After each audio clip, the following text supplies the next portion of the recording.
Bismillahirrahmanirrahim. Assalamualaikum warahmatullahi wabarakatuh. We are from Group 10 from KMA2 and we will present about Sharia Audit Program Al-Ijarah Summa Al-Bank for RHB Islamic Bank.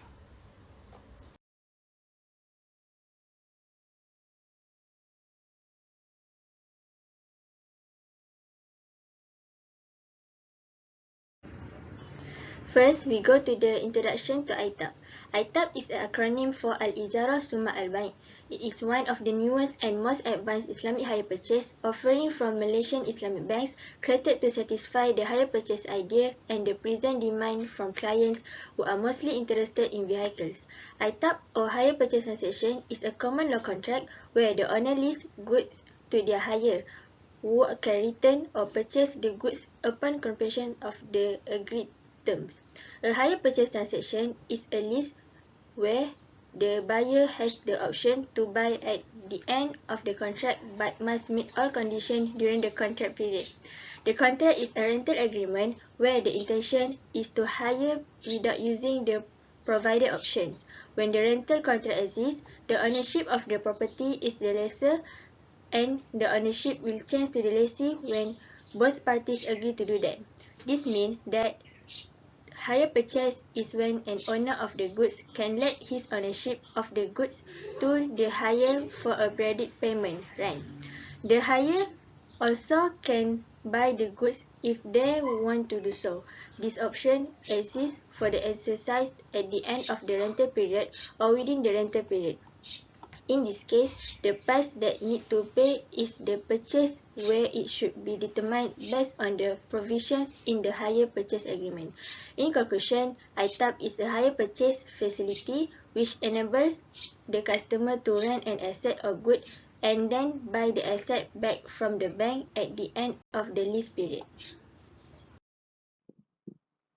Okay, so here is the figure of modus operandi for Al-Ijarah Summa Al-Bank or vehicle financing contract in Islam. Okay, first and foremost, customers will choose their desired car and pay urban fee, which is deposit by 10%. Then, customers will apply to the ITAB financing facilities from the bank, in this case, RHB Bank. Okay, then bank will purchase the remaining 90% of the car price from the car dealer.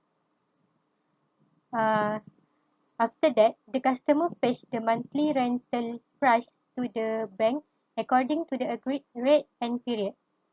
And lastly, ownership of the car will be transferred to the customer upon completion of the ijarah contract. Okay, now we go to the implementation of the product to the RHB Islamic Bank. In RHB Islamic Bank, there are a product that use Al-Ijarah Summa Al-Bank, which is vehicle financing I. Based on the financial statement, the total asset from Ijarah product stated is 9,266,690 ringgit, while the total asset from financing and advances is 80,850,262 ringgit. This means that the total asset that of Ijarah product in RHB Islamic Bank that gain from financing and advances is 11.46%.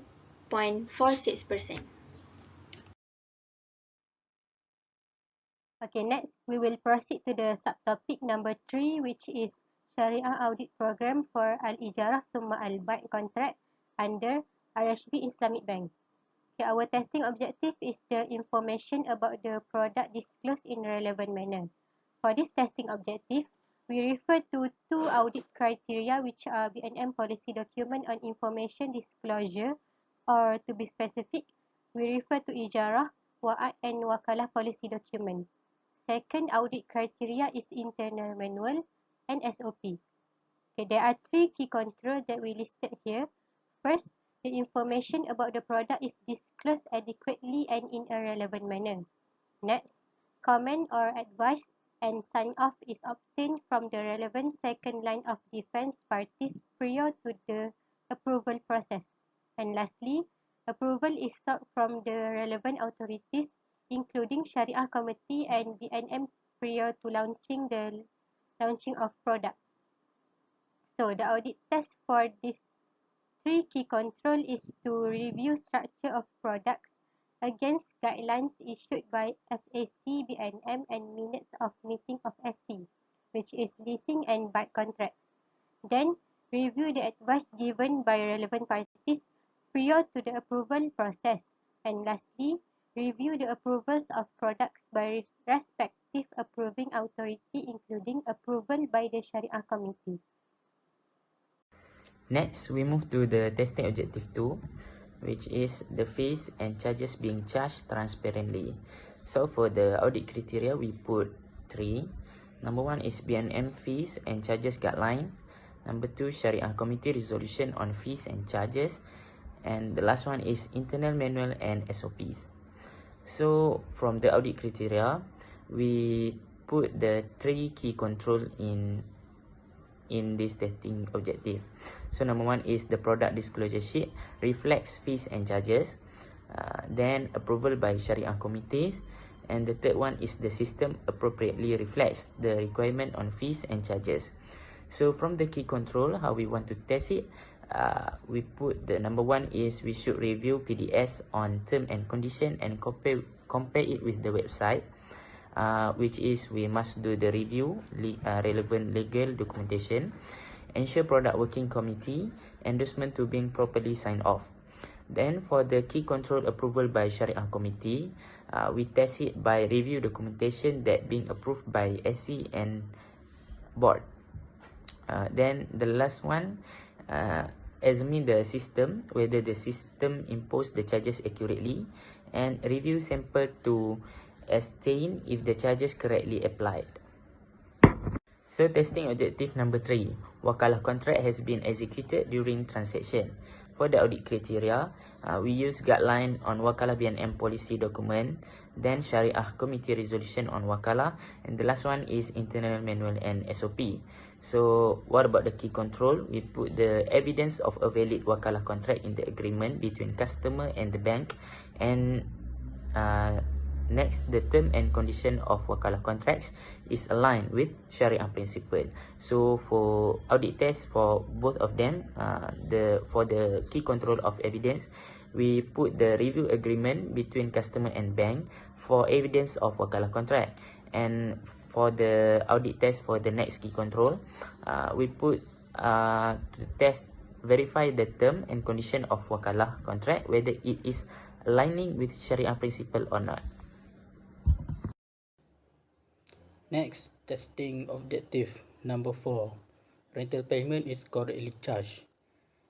The criteria that must be followed is PDS information on rental payment, policy document on ijarah, and Sharia committee resolution. First key control that we make is standardized method for calculation of rental, and the audit test for this key control is first, compare monthly copy of bank statement to rental information in contract. Secondly, verify the consistency of rental payment illustrations in various documents. Second key control is rental term and condition correctly reflected in contract. The audit test for this control is review samples of signed ijarah contract. And for the final testing objective is risk management is done through takaful coverage. This must follow the guideline from ijarah policy document, guideline on risk management for the product based on BNM policy document, Sharia committee resolution, and internal manual and SOP. The key control is inclusion of takaful requirement in ijarah contract and PDS. For the audit step or audit test for this key control is review product disclosure sheets for the inclusion of takaful suggestion and review the existence of takaful note.